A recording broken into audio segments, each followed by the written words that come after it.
हम इसी जटिल व्यवस्था की जड़ों को उस नदी के किनारे ढूंढ रहे हैं। चलिए अब आते हैं दूसरे पड़ाव पर, सभ्यता और नदी। हमने सवाल के टुकड़े तो समझ लिए, अब वक्त है उन्हें जोड़ने का।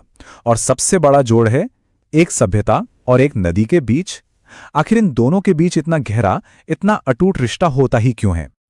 हाँ, बिल्कुल। एक नदी ही क्यों, कोई पहाड़ क्यों नहीं, या कोई जंगल, या फिर समंदर का किनारा?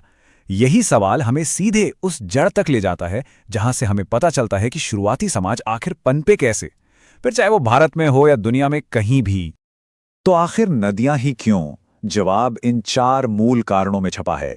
ये वो 4 स्तंभ हैं जिन पर लगभग हर महान सभ्यता खड़ी हुई है।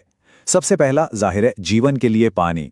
दूसरा खेती के लिए बेहद उपजाऊ जमीन जो नदियां अपने साथ लाती हैं। तीसरा सामान लाने ले जाने और सफर के लिए एक नेचुरल हाईवे। और चौथा, इन्हीं सब वजहों से ये बन जाती हैं ट्रेड का यानी व्यापार का एक बड़ा सेंटर। सोचिए, पानी, खाना, ट्रांसपोर्ट और बिजनेस, एक नदी ये सब कुछ देती है। आप मिस्र में नील नदी को देख लीजिए या मेसोपोटामिया में दजला फरात को, कहानी हर जगह यही है। तो मतलब साफ है, एक नदी सिर्फ बहता हुआ पानी नहीं है, ये तो एक लाइफलाइन है, एक हाईवे है और किसी भी समाज का धड़कता हुआ दिल होती है। ये पोषण भी करती है, लोगों को जोड़ती भी है और तरक्की के रास्ते भी खोलती है। और इसी के साथ हम पहुंचते हैं अपने तीसरे और आखिरी पड़ाव पर, खोज जारी है। क्योंकि सच तो यह है कि इस सवाल का सफर किसी एक जवाब पर आकर रुकता नहीं है। ये तो एक ऐसी इंटेलेक्चुअल जर्नी है, एक ऐसी बौद्धिक यात्रा है जो हमेशा हमेशा चलती रहती है। एक बात याद रखने वाली है, हमारा मकसद किसी एक जवाब को ढूंढना था ही नहीं, बल्कि उस सवाल की गहराई को समझना था, उसकी अहमियत को महसूस करना था। क्योंकि असली ज्ञान जवाबों में नहीं, बल्कि सही सवाल पूछने की कला में ही तो छिपा होता है।